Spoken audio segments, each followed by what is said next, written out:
This is Average Joe PT, and on last episode we talked about the 4 positions that you can put yourself in at nighttime to get a restful sleep. So I'm going to leave a link up there for that one. Hopefully you'll watch it after you watch this one.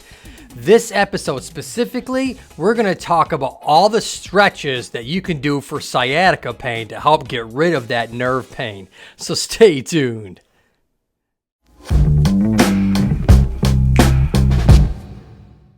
Sciatica, sciatica, sciatica.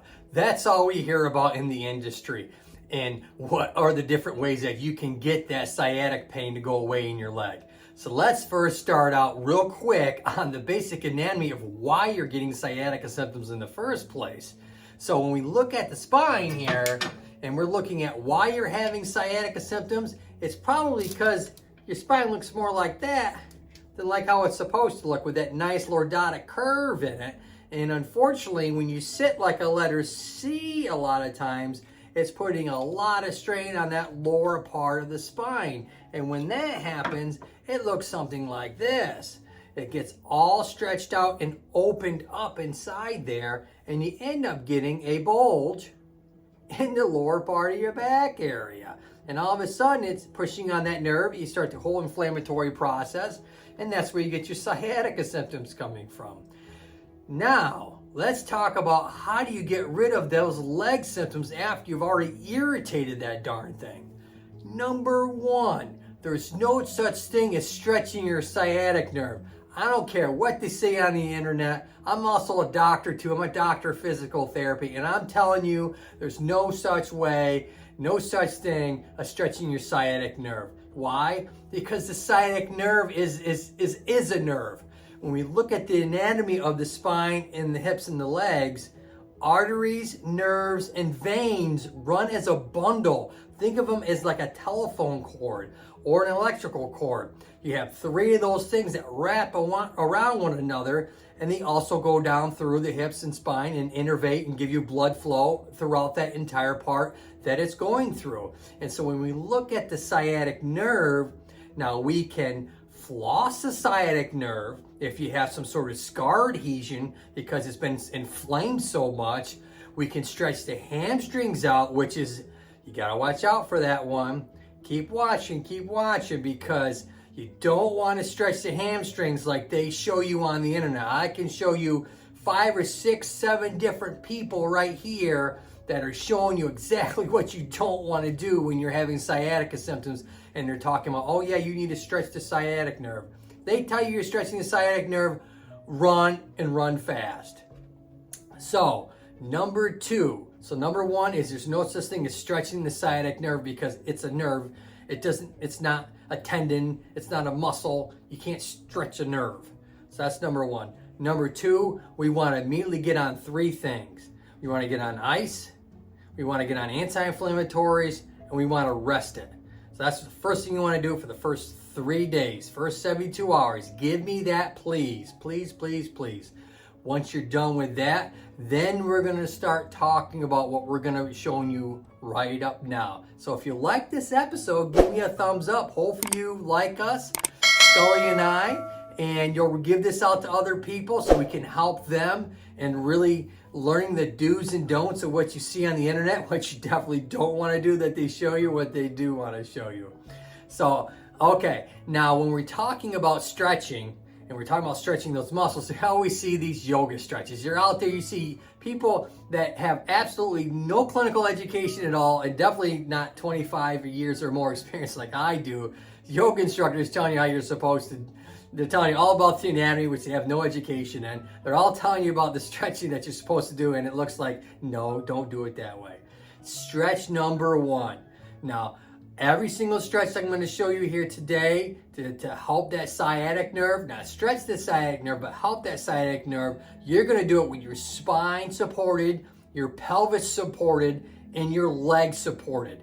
What that does is it unloads your spine and also shortens the nerves so that it reduces the stress on the nerves. Most important thing you want to do when you're starting out and it was inflamed and it's calmed down, that means the inflammation is reduced, the swelling is calmed down, and the nerve's not angry anymore. It's not causing the numbness, the tingling, overarching what we call paresthesias to occur. Number one is this. You want to lie down on your back. Make sure your legs are completely supported. In this case, I'm showing you on a sofa. And you're going to want to just take your hands and cross them behind your knees. And you're going to gently keep your legs and everything about 90 degrees, 90, and slowly straighten your knee out. When you first feel a pull, that's when you stop. Don't go into the pull because you'll get things inflamed again.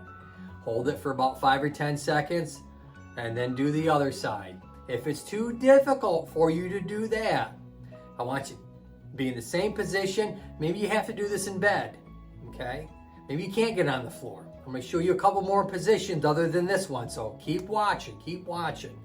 You're going to take a towel and wrap it behind your knee. Say your arms aren't long enough. Some people is not. Some people have some tissue in between where their arms and their legs are at. You got some belly fat, so you got to work around. So you're going to take a towel and cross that around your legs and do the exact same motion.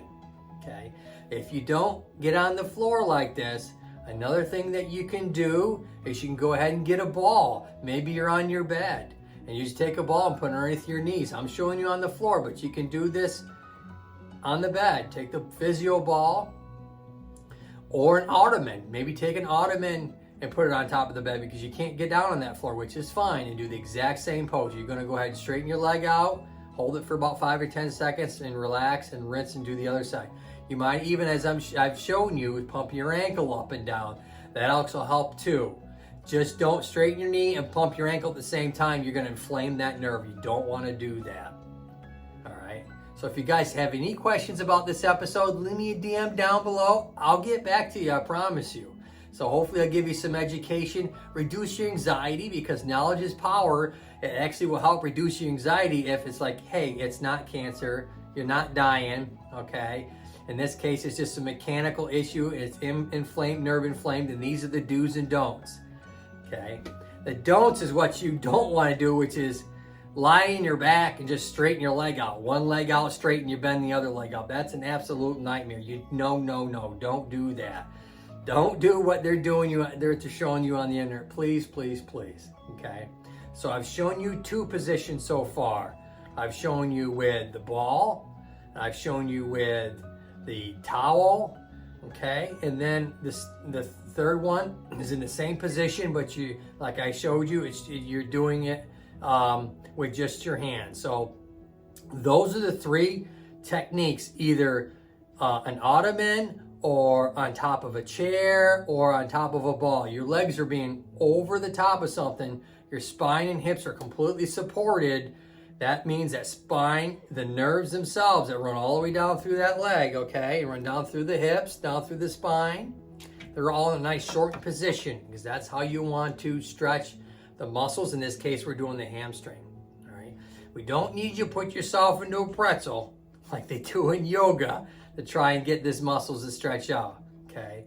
So, like I said, if you have any questions about that, it's really simple, but you can really mess yourself up good if you overstretch or you're not supporting the spine when you're actually trying to stretch out the area. Like I said, in this case, you're stretching the hamstrings out, and that sciatic nerve runs through those hamstrings. So you want to be mindful of that you don't overstretch. You go to the point where you feel a stretch, and then you go ahead and stop.